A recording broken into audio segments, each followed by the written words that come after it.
Ready. Play. Talking about people we like to raise up as high as possible and cut down. First player I thought of was Emma Raducanu. Yes, and I knew we would come on to Raducanu, and She didn't even play Miami, so no, she didn't. And you mentioned anyone now who mentions Raducanu's name, you know that you're going to get a reaction here because obviously for what she's done, she is the focal point of attention in this country. And the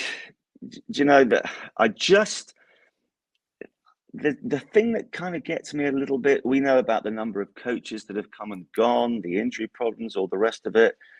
I just don't think she helps herself with some of her PR. We talked about, I just mentioned how good Gauff is. Whatever she's asked, she is able to deal with it. Sometimes I just think Emma needs to be a bit careful in what she says.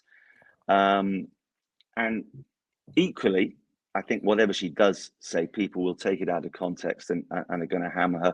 And until she puts a run together, she's going to attract a lot of criticism. It's a really, really tough period for her. I really hope she puts a run together. I just worry because there's one physical issue after another, and you think, the start of this year she's talking a good game. She's had time to recover from all the surgery, and yet one thing after another happens again, and that's why she didn't play in Miami. So the next few weeks, she goes onto the clay. I hope she can put a run together. Otherwise, I fear come Wimbledon, and if she doesn't have a great stretch of results on the grass, it's going to get very, very uncomfortable for her. Uncomfortable in what sense? In terms of coverage, or yes, her own coverage.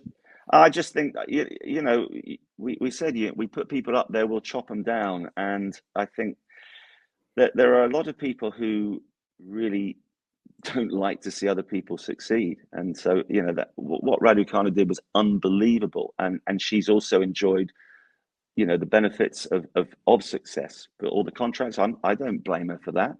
I'd be the first person to do it myself. If I had a daughter who was winning, I would make sure that she backs that up as long as it's not affecting her tennis. But there are a lot of people out there who, I'm sorry to say, now want her to fail. And it's not just a personal thing against Raducanu. It's a feeling, I don't really like what she's doing now. It's a little bit of a malaise. I don't know if it's a British disease, whether it happens elsewhere.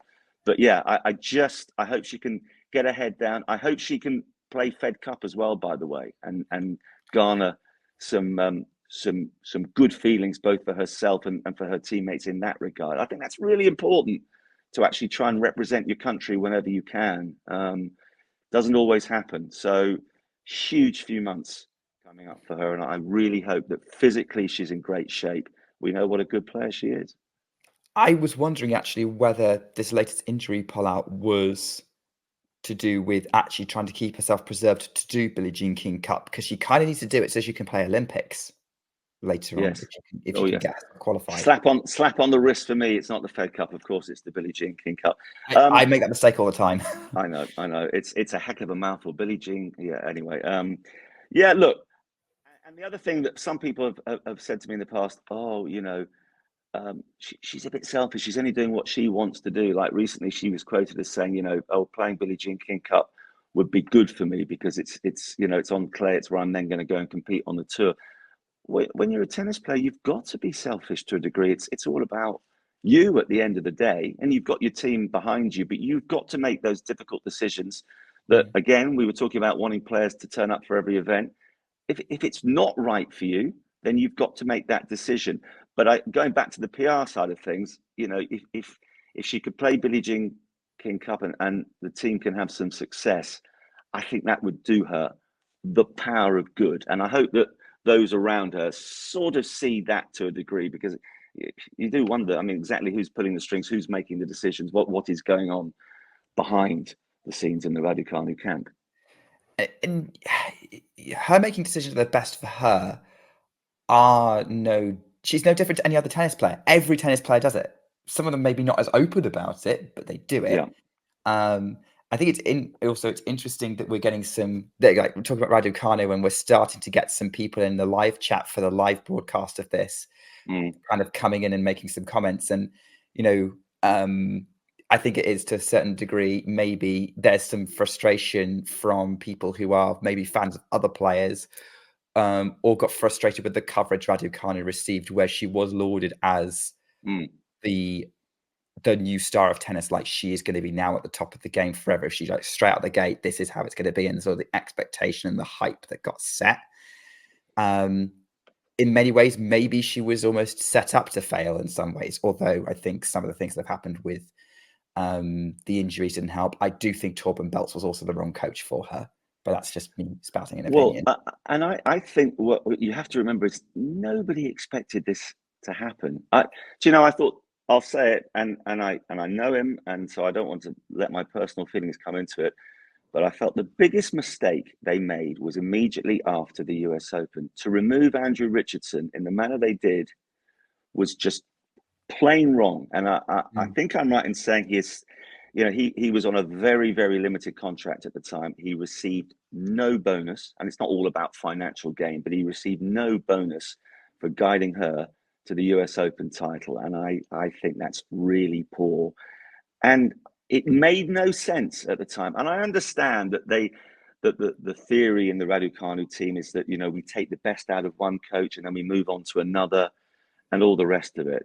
Now, okay, there may be an element of sense in that to a degree, but when you've got a winning team together, particularly at that very early stage in her career, I just thought that was a huge mistake, and I don't think they've fully recovered from that, to be honest. I think you do see it from every successful tennis player, male or female, that they have an established team around them to come around them and support them. And sometimes there'll be a change up sort of later on in their career, but that stability is kind of critical in a player's development. Yeah, 100%. I feel sorry for everybody involved. It's funny to say feel sorry because she's just won the US Open. It's absolutely fantastic. But it was, my goodness, a couple of months ago, we were hacking around the place, just trying to pick up a few results at a very modest level. Now I'm a US Open champion. I'm being offered this, I'm being offered that. It's what do I do? And who is guiding me? My dad's there. He's not exactly experienced enough to deal with this sort of situation. Okay, we'll bring on IMG. They're going to be brilliant with all the corporate sides of things. But everybody realizes that if you ignore the reason for your success, i.e., your tennis, then it's all going to come crashing down. So it's been a huge learning curve, and then of course physical problems, and that's the real frustration, because if you're not 100% or close to it, then of course you're going to really struggle again at such a young age to deal with the very best. This is a little bit of a tangent because I do have other questions, but something that I've been wondering, and this is very much a me thing, is we've seen Emma struggling physically, and we've seen our British male prospect Jack Draper struggling a lot with injuries. Is that a coincidence, or is there something going on behind the scenes around maybe the fitness and development of the younger players? I can't really answer that because I'm not privy to what is going on in their particular camp. So I would say with Jack, by the way, I just think he's absolutely fantastic. Been very lucky to meet him a few times. He's got his head firmly on his shoulders. Some of the issues he's had have come in the furnace, be it Miami. Do you remember when he collapsed there a few years back? When you break onto the main tour and suddenly you're playing very, very long, very physical matches, and it is brand new to you, I think that can happen. It happened to Novak Djokovic a lot early in his career. He was having to put out of a lot of matches, and no one ever questioned his fitness. It's just getting used to that sort of thing. And everyone's body is different. Some players are blessed. I mean, Roger Federer was blessed till the very end when his various parts of his body started to play out. You know what it's like. And others just have one issue after another. So I think it's very hard to generalize and say, oh, it's happened to those two Brits. There's something going wrong here. I think these are unique individual decisions. And I still think that Draper hopefully will be able to lessen those and continue his wonderful move up the rankings. With Raducanu, of course, when you've had as many problems as she did last year with the surgery, and then you come back and you're maybe pushing yourself, and then other parts of the body can be affected. I'm not an expert, but it's horribly frustrating, and I hope it's something that she is able to sort out sooner rather than later.